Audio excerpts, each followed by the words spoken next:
how do we start? I'll do start. Hi there, welcome to our first devlog. My name is George. My name is Tibi. We are the developers of the game called Glitch Hunt. So we decided to make public how we developed the game, why we developed the game, and why we're still doing it after 10 years. So yeah, that's fun. So I'm handling the game design and art and sound design and soundtrack And and other stuff beside those. yeah, and I'm handling the programming, also dabble in game design. That's about it.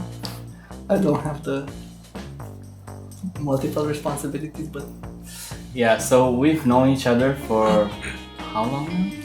maybe more than 15 years. No, No, way it's- more than 15 it's, years. More than 20 years maybe. Yeah, more than 20 years. So we've known each other since 9th grade, Yeah. since high school started.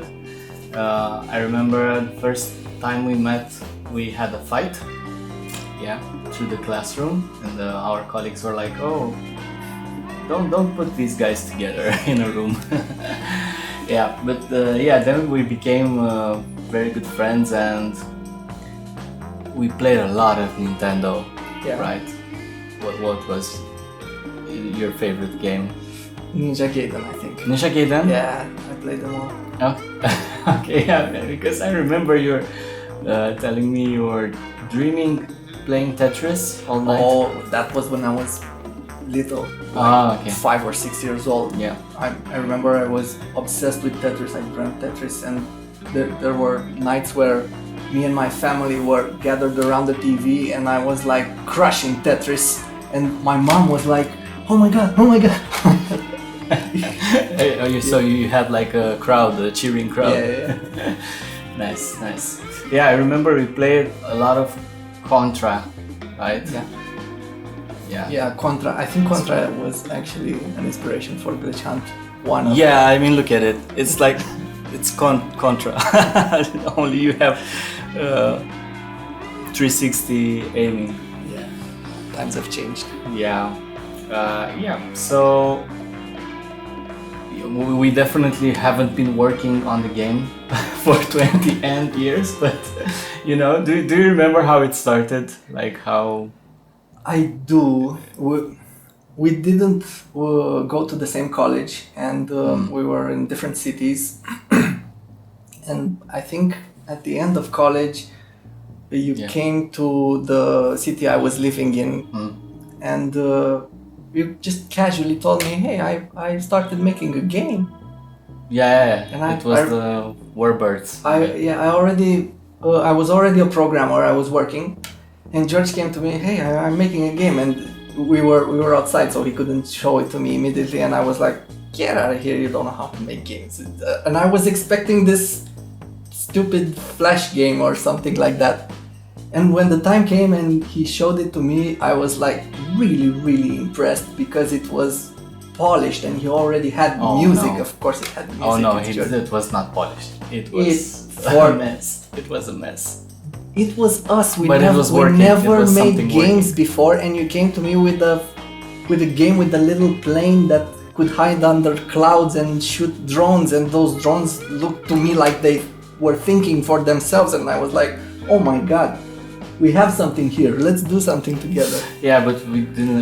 We did something completely different, Yeah, right? we scraped that. Yeah, Because we were like, why do something simple when we can build the most complicated thing ever? Yeah, that was not the plan initially, though. That was definitely not the plan. But so I remember I came to Bucharest to get hired at your workplace. So we worked there for like 3 years, and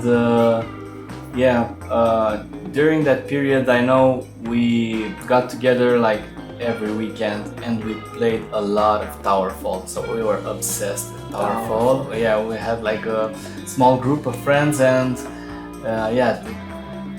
that was very competitive, man. Yeah, Yeah, eventually we all got really good at it. Yeah, we were so good. It was epic. And we just started thinking, well, what if we make a game like that? What if I think we were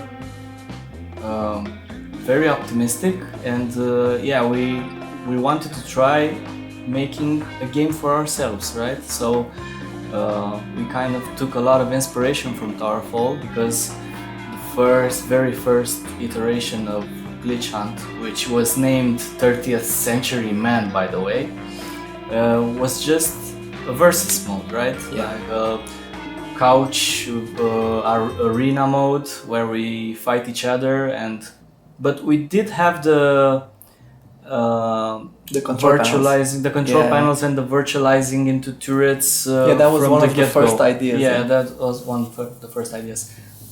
But do you remember how much time we wasted trying to recreate the wrapping of Towerfall? So in Towerfall there was this thing. We had that wrapping. There was this thing where if you went out of this side, you came back on this side. Yeah. And we were trying to recreate that, and there weren't many tutorials online. Mm-hmm. It was more than 10 years ago. We were thinking, how can we make that happen? How can we have that thing? And I remember we worked a lot on that. I think at some point I created a shader that did the wrapping, and I worked my ass on that, and we just scraped it because that's not part of the game anymore. It's not in the game right now. We also spent a lot of time discussing how can we make the game pixel perfect. Do you remember that? Yeah, I remember going to work. Yeah. And staying on a bunch of coffee breaks and just ping-ponging ideas, just talking game ideas and what we could do to make a game of our own and make something unique, something that isn't really out there. Mm-hmm. Yeah, I remember also a lot of lunches, like just imagining weird stuff and weird combinations of billions of items and weapons. Yeah, back then I don't think we had procedural weapons. I think we had like some fixed weapons, and then we shifted towards the procedural generation. Yeah, there was that trend with the procedural generation, and we are making the most complicated thing ever. Let's just make everything procedural in our game. Yeah. I think we've showed this versus mode to a bunch of other game developers, and we got some feedback. And one that stood out was, okay, what if I don't have friends? How do I play this game? So then we just casually took the decision of making an action RPG with a bunch of stats, and why not make a hard game? Let's make a hard game. It's our first game. Let's make it impossible. 10 years later. Yeah. So. Not to mention that when we first got some enemies in the game, this was far. I think the first 5 years there weren't any enemies in the game. Yeah. I think it was just a versus mode. Yeah, and we created these little tiny drones, and then we were like, wait a minute, we can hack stuff. Why don't we hack the enemies? Yep. Wow, dude, that's the best idea. Let's make all the enemies hackable. Yeah, we didn't know what we were getting ourselves into. Yeah, that's like a. Well, it's good. It's good now. We've made it. We have the game design. We have the enemies, almost all the enemies. So. The problem with this is that every enemy needs to know how to fight every other enemy. So they're not like your usual enemies that are fixed on some platforms and just go left, right, and go like this when you go go near them. So that's a challenge, but we're past that. They also have to fight not just each other, but in groups. Yeah, and in procedural environments. Yeah, of course. Yeah, easy game. We were like, how long do you think we're gonna work on this game? Maybe 2 years. So let's quit our jobs, and we have money to survive for 2 years, right? Yeah, we do. Yeah. Let's quit our jobs and let's work for 2 years, and then we're rich. Yeah. 10 years later, we're so rich now. We're the richest. Yeah, but I think like all of these small steps, like adding this, coming up with these new ideas, I think this is what kept us motivated, right? Through all these years. Like every new step, every new addition, yeah, that was a lot of work, maybe 1 year or half a year just to get these prototype agents working. But man, was it fun after that, you know, and just the new ideas that it spawned. Yeah, I think that's where the motivation comes from. And yeah, basically, I know we're working for so much time on it, but there's so much content in it already that it's going in the direction that I always wanted. Like after we finish it, I also want to be surprised by it while playing. That's right. I mean, I want to find new combinations, even though we've added those combinations. Yeah, I think that's my motivation. And well, of course,